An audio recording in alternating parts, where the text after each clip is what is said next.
अस्सलाम वालेकुम दोस्तों, आज मैं आपके लिए सिंधियों की शान, सिंधियों की रिवायती बहुत ही ज़बरदस्त रेसिपी लेकर आई हूँ खुराक बनाने की। जिसे कोई त्यौहार हो या शादी हो या सर्दियों का मौसम हो, ये मिठाई बनाई जाती है। इसे बड़े ही स्पेशल तरीके से बनाया जाता है, ट्रेडिशनल तरीके से सोने चांदी के सिक्कों से सजाया जाता है। तो सोचिए कितनी ही आला किस्म की ये रेसिपी है। तो आज मैं आप लोगों के साथ शेयर करने लगी हूँ एक बड़ी ही ज़बरदस्त मिठाई बनाने की रेसिपी, जो कि खाने में बनेगी बड़ी ही लाजवाब। खुशबू ऐसी कि बाकी सारी मिठाइयाँ खाना भूल जाएंगे। तो चलिए हम देख लेते हैं किस तरह से इसे बना के तैयार किया जाता है। इसके लिए सबसे पहले मैंने चीनी ली है। यहाँ पर मैंने 1.5 कप चीनी का लिया है। अब इसमें मैं दूध शामिल कर दूँ। आधा कप दूध का लिया है, 1.5 कप मैंने चीनी ली थी, आधा कप दूध का इसमें शामिल कर दिया। अब हम इसे साइड में रख देंगे ताकि चीनी इसमें अच्छी तरह से मेल्ट हो जाए। अब हमने एक कढ़ाई लेनी है, इसमें हम डालेंगे देसी घी। इस रेसिपी में देसी घी का इस्तेमाल किया जाता है, जिससे खुशबू बहुत ही अच्छी आती है। तो यहाँ पर मैंने 4 चम्मच भर के देसी घी का लिया है। 4 टेबल स्पून देसी घी लेना है, इसे मेल्ट होने देंगे। जब ये अच्छी तरह से गर्म हो जाएगा घी, तब इसमें हमने गोंद शामिल करना है। तो यहाँ पर मैंने गोंद लिया है, ये थोड़े बड़े साइज़ में। आप चाहें तो इसे तोड़कर छोटे टुकड़ों में भी ले सकते हैं। अब हमने इसे अच्छी तरह से फ्राई करना है। तकरीबन मैंने आधा कप गोंद लिया था, इसे मैं अच्छी तरह से फ्राई करूँगी जब तक कि ये फूल नहीं जाता है। तो यहाँ पर देखिए गोंद हमारा बड़ा ही ज़बरदस्त सा फ्राई हो चुका है। तो चलिए अब हम इसे निकाल लेते हैं।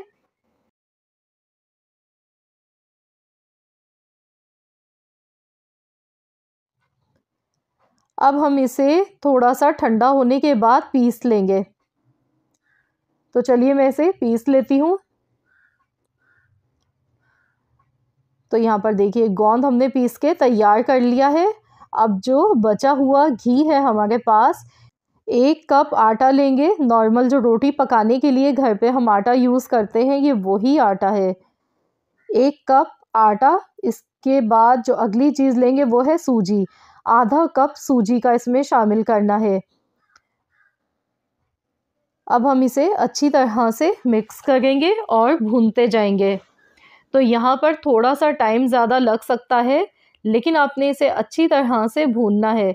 जितनी अच्छी हल्की आंच पर हम इसकी भुनाई करेंगे, उतनी ही मज़े की ये मिठाई खुशबूदार बनके तैयार होगी। हल्की आंच पर भूनने से ये होता है कि आटा और सूजी का एक एक दाना जो है वो अच्छी तरह से रोस्ट हो जाता है, गुलाबी। अगर तेज़ आंच पे हम भूनते हैं तो कलर तो दिखने में फ़ौरन नज़र आ जाता है, लेकिन वो खुशबू, वो जायका नहीं आता है जो हमें चाहिए होता है। अब इसमें हम डालेंगे आधा कप से थोड़ी सी कम है खसखस। मैंने ली थी, इसे धोकर सुखाकर मैंने रखा हुआ है अपने पास। तो आपने भी यहाँ पर खसखस का इस्तेमाल लाजमी करना है, इसका मेन इंग्रेडिएंट है ये। अब इसे भी अच्छी तरह से हमने रोस्ट करना है। शुरू में नहीं डालना है क्योंकि ये फ़ौरन से रोस्ट हो जाती है, तो फिर इसमें कड़वाहट आ जाएगी। पहले आपने देख लेना है सूजी और आटा जब 70% अच्छी तरह से भुन जाए, तभी आपने इसमें खसखस डालनी है। अब इसे भी हम हल्का सा भून लेंगे ताकि इसमें भी जो कच्चापन है वो इसका ख़त्म हो जाए। बस हल्की आंच पर ही हमने ये पूरा काम करना है। अब इसमें मैं कुछ और चीज़ें ऐड करूँगी। तो यहाँ पर मैंने ये जो गोंद मैंने पीस के रखा था, ये इसमें शामिल कर दिया।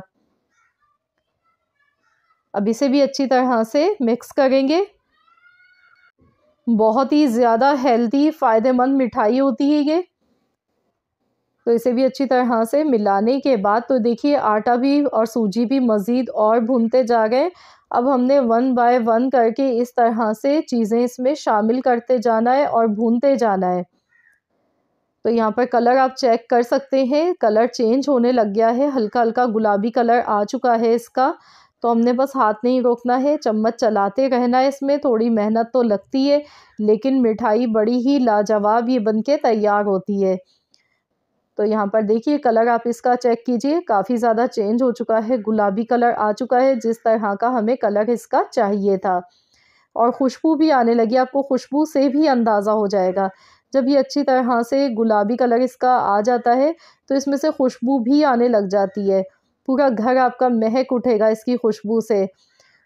अब इसमें हम कुछ ड्राई फ्रूट्स ऐड कर लेते हैं, तो मैं आपको दिखा देती हूँ। मैंने यहाँ पर बादाम लिए, पिस्ता लिए हैं और किशमिश ली है, 4 मगज़ लिए हैं, अखरोट है मेरे पास, साथ में डेसिकेटेड कोकोनट है, यानी कि पिसा हुआ नारियल मैंने यहाँ पर लिया है। तो ड्राई फ्रूट्स आप अपने इस तरह से थोड़े-थोड़े करके ले लीजिएगा अंदाज़े से, लेकिन ये सारे ही ड्राई फ्रूट्स इसमें शामिल किए जाते हैं, तभी सिंधी खुराक खाने का सही मज़ा, जायका आता है। अब इसे भी रोस्ट करेंगे ताकि ड्राई फ्रूट्स भी इसमें थोड़े से रोस्ट हो जाएं, इनका भी फ्लेवर निकल कर आए। अगर हम ऐसे ही लास्ट में डालते तो फिर इनका जो जायका है वो बिल्कुल भी नहीं सही आता, बिल्कुल वो जायका ही नहीं आता जो कि इस मिठाई का होता है, ट्रेडिशनल इसका तरीका है। उसमें इन सारी चीज़ों को इसी तरह से पकाया जाता है हल्की आंच पर। तो यहाँ देखिए मैं इस तरह से इसे पकाती जा रही हूँ। अब इससे ये फ़ायदा है कि जो मैंने जितने भी ड्राई फ्रूट्स इसमें ऐड किए हैं वो भी इसमें रोस्ट हो जाएंगे और खुशबू बड़ी ही शानदार आएगी इन सारी चीज़ों की। तो यहाँ देखिए मैंने अच्छी तरह से मिक्स कर लिया, 1 से 1.5 मिनट हो चुका है इसे पकाते हुए, मिक्स करते हुए। खुशबू भी बहुत ही आला आ गई है इसकी। तो यहाँ देखिए कलर आप चेक कीजिए। अब इसमें इलायची का पाउडर शामिल करना है, आधा चम्मच हरी इलायची का पाउडर इसमें ऐड किया, थोड़ी-सी चीनी के साथ मिलाकर मैं पीस कर रखती हूँ। मैंने आपको पहले भी बताया था, हरी इलायची जब हम डायरेक्ट ऐसे ही पीसते हैं तो वो थोड़ा-सा मुश्किल से पिसती है। इस तरह हम पीसते हैं तो उसका छिलका भी बारीक पिस जाता है। थोड़ी-सी चीनी के साथ मैं पीस कर पाउडर इसका बना के रखती हूँ। तो यहाँ पर देखिए मैंने ये भी इसमें ऐड कर दिया, बड़ी ही इसकी भी खुशबू आ गई है। तो कोई इसके लिए अलग से चाशनी बनाने की ज़रूरत नहीं पड़ती है, इसे इसी तरह से बनाया जाता है। अब जो मैंने दूध और चीनी मैंने एक साथ मिलाकर रखी थी, इसे चम्मच से अच्छी तरह मिक्स कर लेंगे पहले। 1 से 2 मिनट तक अच्छी तरह मिक्सिंग करेंगे ताकि चीनी का जो दाना है वो इसमें घुल जाए अच्छी तरह से दूध में। तो मैंने इसे मिक्स कर दिया। दूध डालते टाइम गैस का फ्लेम पहले बंद कर दीजिएगा ताकि इसकी मिक्सिंग पहले आप अच्छी तरह से कर लें।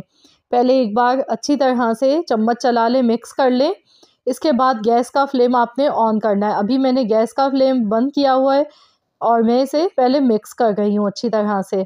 तो यहाँ देखिए मैंने मिक्स कर लिया है, अब मैं गैस का फ्लेम ऑन कर गई हूँ।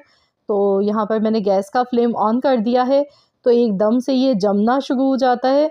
ये देखिए इस तरह से, ये देखिए थिक होना शुरू हो चुका है। ये बिल्कुल सही इसकी परफेक्ट कंसिस्टेंसी है, बहुत ज़्यादा इसे हार्ड मत कीजिएगा। अब हम इसे एक डिश में निकाल लेंगे। तो यहाँ पर मैंने पहले से घी से ग्रीस कर लिया था इसे, ताकि जब हम इसके पीसेस काटें तो आसानी से निकल के आ जाएं। मैंने इस तरह से सेट कर दिया इसे, ये देखिए। अब हम इसे ठंडा होने देंगे थोड़ी देर के लिए, 1 घंटे के लिए रख देंगे सेट होने के लिए। तो मैंने यहाँ पे सिर्फ आधे घंटे ही रखा है, मैं आपको दिखा गई हूँ। लेकिन आपके पास टाइम हो तो आप इसे 1 घंटे के लिए पहले रख दीजिएगा, क्योंकि फिर ये थोड़ी-सी और ज़्यादा हार्ड हो जाती है। अब आप अपनी मर्ज़ी से इसके इस तरह से पीसेस काट के आप इसे रख लें। इसे आप एक बार बना लें, 1 महीने तक रख के खा सकते हैं। ये बिल्कुल भी ख़राब नहीं होती है। तो चलिए मैं आपको दिखाती हूँ। तो देखिए माशाअल्लाह कितनी बेहतरीन बनी है। जब आप इसे खाएँगे ना तो इसकी खुशबू से ही आप कहेंगे कि वाह! क्या चीज़ बनाई है। बड़ी ही मज़े की ये बन के तैयार होती है। ये देखिए एकदम मुँह में घुल जाने वाली। अभी ये बिल्कुल ताज़ी है इसलिए थोड़ी-सी सॉफ्ट आपको दिखने में लग रही है, लेकिन ऐसे ही ये मज़े की लगती है। अगर आप इसे ज़्यादा दिन के लिए बना के स्टोर करना चाहते हैं तो आप इसे फ्रिज में रख दीजिएगा। आप इसे 1 महीने तक रख के खा सकते हैं। बहुत ही ज़्यादा ताकतवर हेल्दी मिठाई है ये, क्योंकि आप इसे सर्दियों में इस मौसम में अगर बनाएँगे, अगर सही इस मिठाई का मज़ा लेना है तो ये बड़ा ही आइडियल मौसम है। आप लोग ज़रूर बनाइएगा। सिंधियों की रिवायती ट्रेडिशनल मिठाई की रेसिपी है ये खुराक, तो वहाँ पर इसे बनाया जाता है। इसके अलावा माजून एक बनाया जाता है, वो भी बड़ा ही मज़े का होता है, उसमें खोया भी डाला जाता है। तो मैंने आपसे सिंधी खुराक की रेसिपी शेयर की है। आप अगर कहेंगे तो सिंधी माजून की रेसिपी भी मैं इंशाअल्लाह ताला आप लोगों के साथ शेयर कर दूँगी। तो आप लोग मुझे कमेंट्स में बताइएगा कि कैसी लगी है आज की ये रेसिपी। आई होप कि आप सबको रेसिपी पसंद आई होगी। अगर रेसिपी अच्छी लगी है तो वीडियो को लाइक करें, शेयर करें, चैनल पर नए हैं तो सब्सक्राइब कर लें। मिलते हैं इंशाअल्लाह ताला एक और नई रेसिपी के साथ। तो जब तक के लिए अल्लाह हाफ़िज़।